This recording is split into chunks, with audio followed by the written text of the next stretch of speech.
Coucou mes amis, mes frères et sœurs bien-aimés. Je vais vous partager ma lecture d'hier. Hier, j'étais dans Marc 5. Vous savez, c'est cette fameuse histoire du démoniaque. C'est dit qu'il était dans les cimetières, qu'on l'a enchaîné plusieurs fois, qu'il se faisait du mal à lui-même. Enfin, apparemment, cet homme était très dangereux. Jour et nuit, il était dans les cimetières. Et Jésus va chasser. Il avait une légion de démons en lui. Et Jésus va chasser les démons. Et au verset 18, donc Marc 5, verset 18 à 19, il est écrit « Celui qui avait été démoniaque demanda la permission à Jésus de rester avec lui. Jésus ne lui permit pas. Mais il lui dit, va dans ta maison et raconte tout ce que je t'ai fait. » Et sur le coup, ça m'a un peu interpellé. J'ai dit, tiens, Jésus ne lui permit pas, c'est étonnant. Et moi, j'ai toujours ma Bible dans un esprit de prière. Et je me suis arrêté là, j'ai dit, je m'arrête sur ce verset, je veux comprendre. Et j'ai demandé au Seigneur, tout simplement, Seigneur Jésus-Christ, pourquoi? Explique-moi pourquoi tu ne lui as pas permis, tu lui as dit, va dans ta maison, raconte tout ce que je t'ai fait, mais que tu ne lui as pas permis de te suivre. Parce qu'on sait que Jésus a dit à Pierre, suis-moi, il a dit à un tel, suis-moi. Et là, il ne lui permet pas de le suivre. Et je me suis arrêté. Et j'ai dit, Seigneur, pourquoi?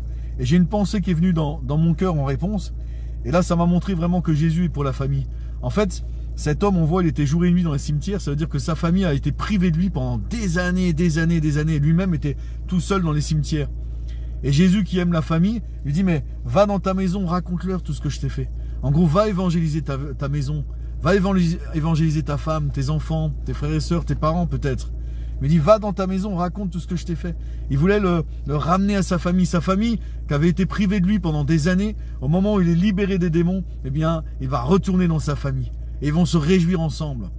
Et ça me fait penser aussi que, vous savez, des fois, on met des personnes dans des cases. Et on ne peut mettre personne dans une case parce que vous voyez que chaque appel est différent, comme nous sommes tous différents les uns des autres. Chaque appel, homme ou femme, pour le Christ, je parle pour l'évangile, est différent. Donc cessons de mettre des gens dans des cases et laissons Dieu œuvrer dans les vies.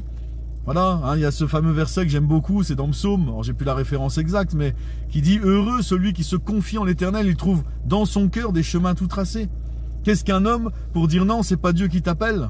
S'il a vraiment un appel de Dieu, il le reçoit dans son cœur, et je parle pour celui qui se confie en l'Éternel. Mais là, ce qu'on voit, c'est que vraiment, Jésus est pour la famille. Vous savez, des fois, on nous apprend Dieu en premier, ensuite l'Église, ensuite la famille. Mais non, c'est pas ça.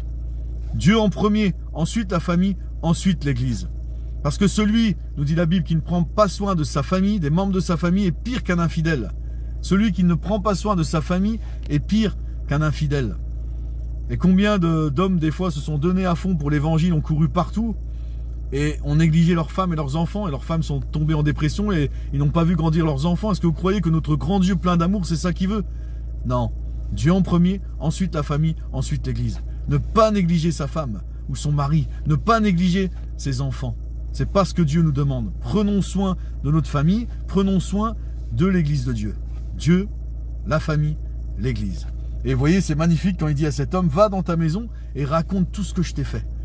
Il ne lui permet pas de le suivre. Non, non, va dans ta maison, va dans ta famille. Ils ont été privés trop longtemps de toi. Va te réjouir avec ta famille. Va annoncer la bonne nouvelle, tout ce que je t'ai fait à ta famille.